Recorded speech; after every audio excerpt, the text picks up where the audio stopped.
Hello, welcome to Empower Your Pattern. And some of you are probably wondering, how do you cope with holiday depression? I know it's Christmas time, it's Hanukkah, variety of holidays.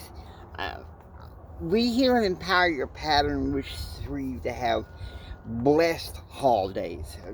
Some people say happy holidays, but I'm sensitive to people who celebrate other holidays besides Christmas. So I'm going to go ahead and wish you a blessed holidays.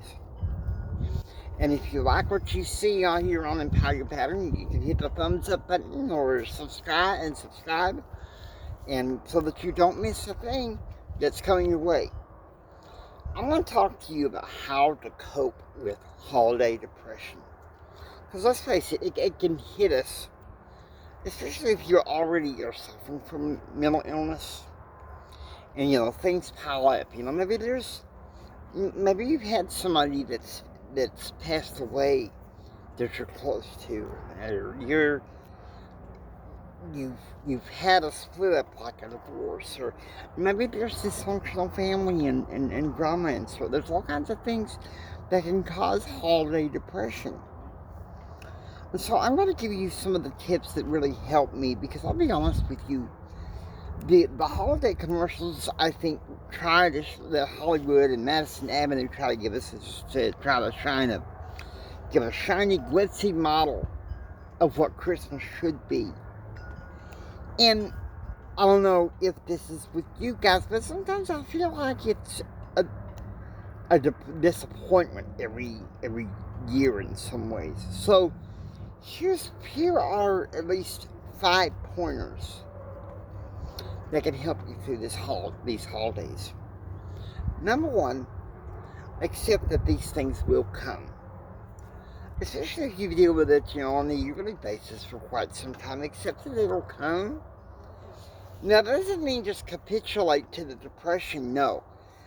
One thing I often say on Empower Your Pattern is, it's okay sometimes to not be okay. Just don't stay there, though. Find a way to deal with it, okay?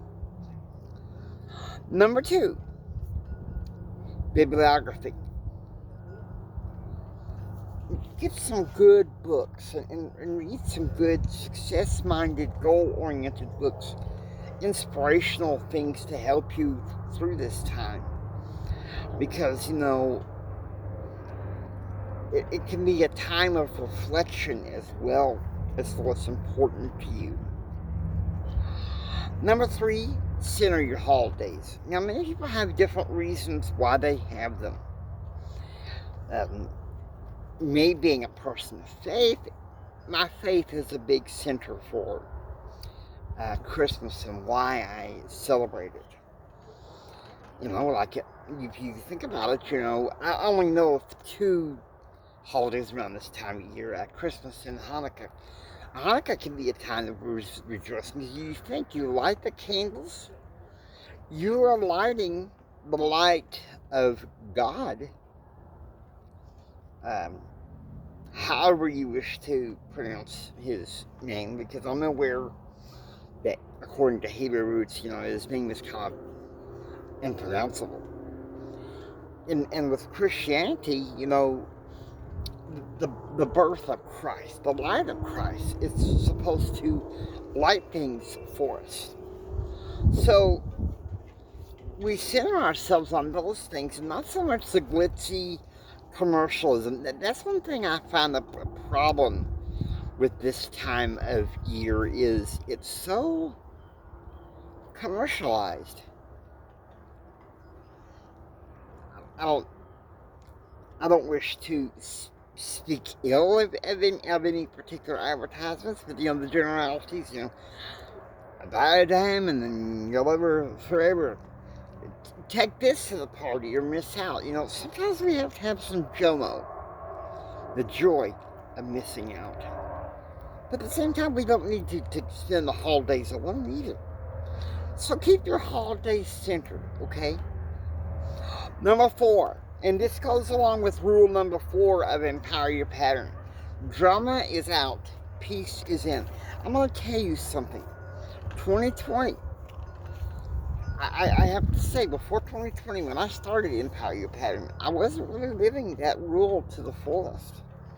But then some things happened, cataclysmic proportions, I'd rather not go into, where I decided I was not going to hang around with the people that I knew were fomenting drama in my personal life. Those involved in the personal development don't need to think about drama, and especially this time of year. This is a long time of year to be thinking about that. Okay?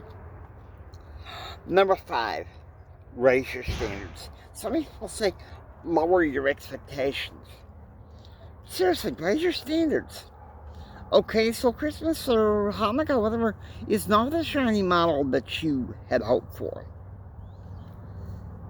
But this goes hand in hand with the center and putting out drama. You raise your standards, you realize, okay, so things didn't work out this year like I thought, you know? Next year will be a lot better.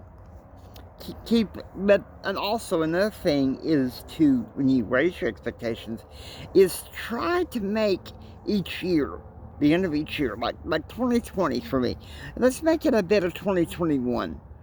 So I hope that you find this helpful.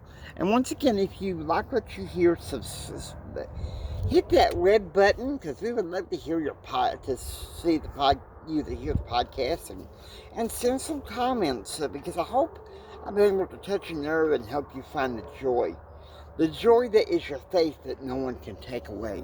Take care, and God bless.